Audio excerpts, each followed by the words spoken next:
Alright, today we're going to work on this reefer unit here. It has a seized up compressor, and we're going to take the Isuzu engine out of it and everything that controls it. As far as the fuel, we're going to take the fuel tank out, we're going to take the motor out, we're going to take air filter, possibly the radiator, and we'll go from there. We'll see what else we can get out. But someone's going to take this and use this thing for storage, and we just want to get that motor out of there. And I figured what better way to work on it than to have a nice platform in front of it, because it's pretty high up. So I just took the old Freightliner, put the jacks down and back down underneath there. Works out pretty good. So let's get some tools and get to work. That's an old restaurant buffet tray. It's real handy to throw my tools on and kind of keep them all in place. That little curb keeps them from rolling away a little bit.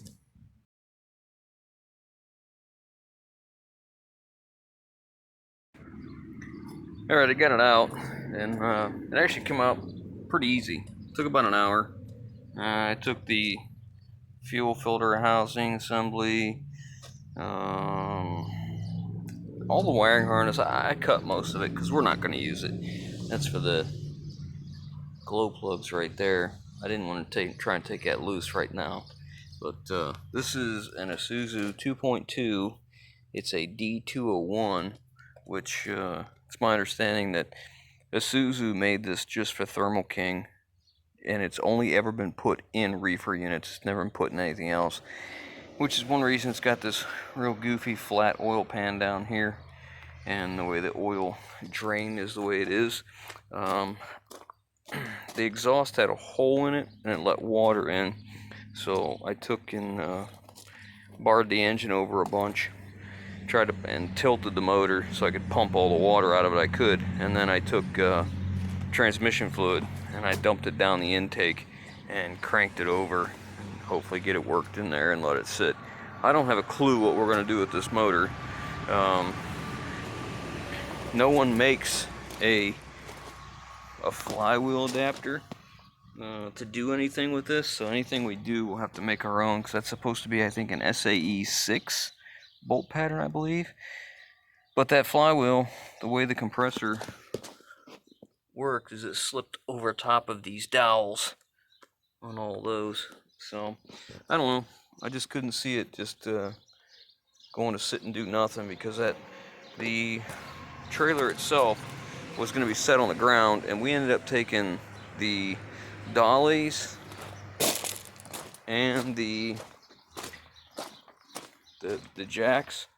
We took them off of it, and we took the air ride suspension out from under it and then set it on the ground. This air ride suspension isn't bad. The trailer was a 2000 model. Now we're going to try and see if we can reuse this suspension on something else. I don't know if we can or not. There just may not be enough room. This width may not be right, but we're going to measure it up and see what we can do. Hopefully we can reuse it. That would be nice, because it's actually in decent shape. It's got newer shocks on it. All the brakes were in decent shape, if I remember right. We did it on 2. So you got decent brakes on there. It's kind of dark. And then we took this one off. This was a spring ride suspension, though. We're not going to be using that one. But anyways, that's what we were doing. That's what I ended up with. So maybe we'll see if we can measure this up and see if it actually works for what we have in mind. If so, that'll be another project. But now we'll get the fuel out of that tank.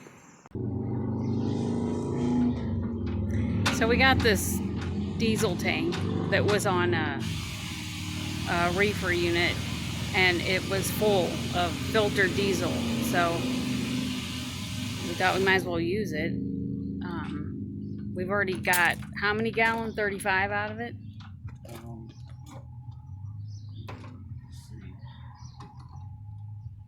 5, 10, 15, 20, 25.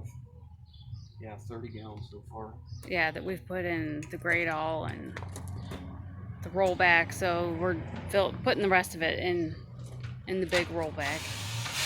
And he just put air to the tank and clamped off the, what, those are the air lines or fuel lines? What are they? Yeah, supply and return. Supply and return lines. Yeah, they're dripping a little bit, but I don't know. Let's see.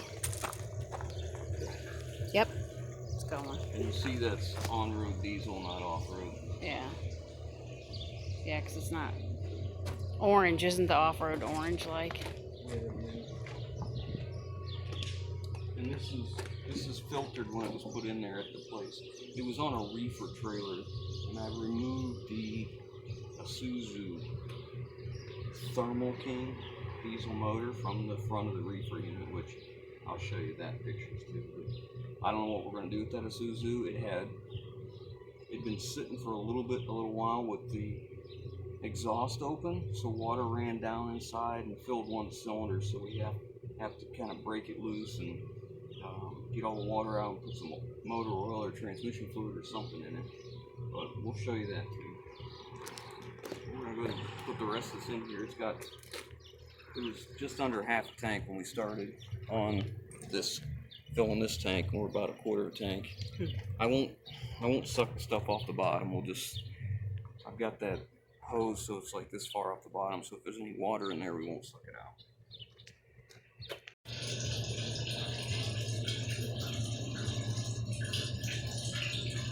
Liquid gold.